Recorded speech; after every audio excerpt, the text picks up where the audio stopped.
Hello, good evening. How are you? So we were doing accounting ratios, chapter number 3 of class 12th, and we were reading about current liabilities. तो current liabilities जो होती हैं उसमें short term borrowings आती हैं, जैसे कि bank overdraft, cash credit, current maturities of long term debit,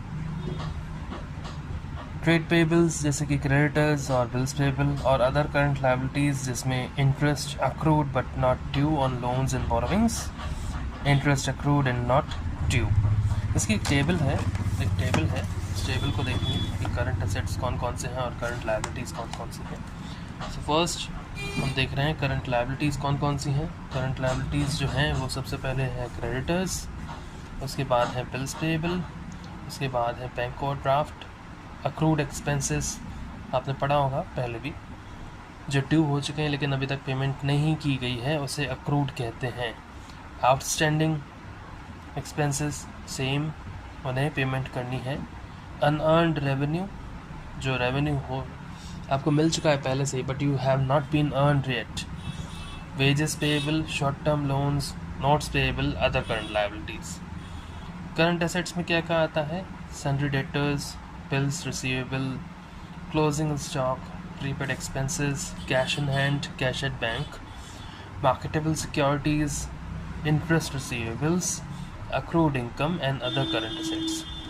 If I have any doubt you can ask me in the comment section.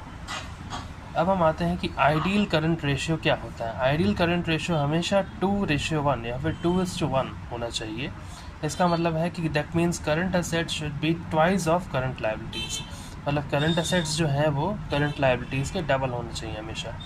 अब हम पढ़ते हैं कॉन्सिक्वेंसेस क्या होंगे। इफ़ करंट रेशियो इज़ 2:1 और मोर देन 2:1, अगर 2:1 है या उससे ज़्यादा है, it means the firm is adequately liquid and shall be able to meet its current financial obligations. इसका मतलब है कि जो भी फर्म है, जो भी कंपनी है, उसको वो एडिक्वेटली लिक्विड यानी कि लिक्विड एसेट्स उसके पास बहुत अच्छे हैं, जिसके थ्रू वो पेमेंट अपने फाइनेंशियल ऑब्लिगेशंस की, करंट फाइनेंशियल ऑब्लिगेशंस की पेमेंट ईजिली कर सकती है। 2:1 या उससे ज़्यादा हो तो अच्छा है, क्योंकि उसका मतलब है कि आपके पास करंट एसेट्स जो है वो 2 गुना है या उससे ज़्यादा है।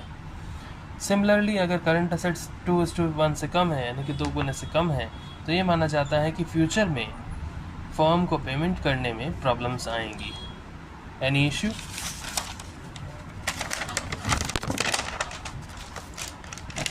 Now we will start illustration number 1. हम बुक यूज़ कर